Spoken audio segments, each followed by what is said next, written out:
Well, how our children will be tested in school. This is a topic on the minds of all parents. The candidates for the state superintendent are talking about it too.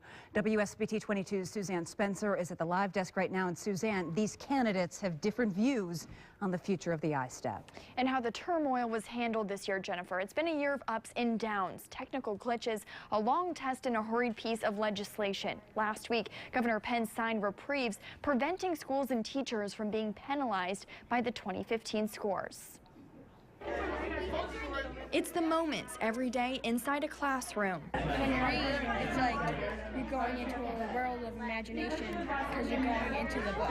That are at the heart of what candidates who want to lead education in the state of Indiana are fighting for. Democrat Glenda Ritz, Republicans Don Wooten, and most recently Jennifer McCormick. They're debating how the I-STEP was handled. McCormick is the Yorktown superintendent and says local districts were left in the dark. Parents knew the scores are lower. They had that message. We didn't have a lot of information on why, how much lower, what was going to happen to services, because if your student didn't pass, who typically did. Ritz wants to create a committee to look at new types of assessments for kids. So actually I've called for the end of I-STEP as we know it, moving from a pass-fail test to what I would call an individualized student assessment that actually shows growth.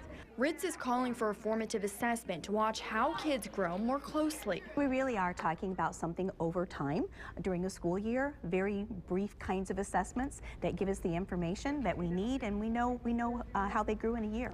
McCormick says she's concerned about the new baseline for growth and scores. She says she has a solution. I think you're going to have to bring more people to the table to come up with a solution. When it's that complex, you cannot do it in isolation as a department. You need to bring more people to the table for ideas. She's walking into this imaginary world To help grow our kids' minds. And that's the goal of every school day. The other Republican candidate, Don Wooten, has several priorities also. According to her campaign website, she says her research shows there are alternatives to I-STEP that would be more efficient. She would also reorganize the Department of Education and audit the current budget. At the live desk, Suzanne Spencer, WSBT 22 News.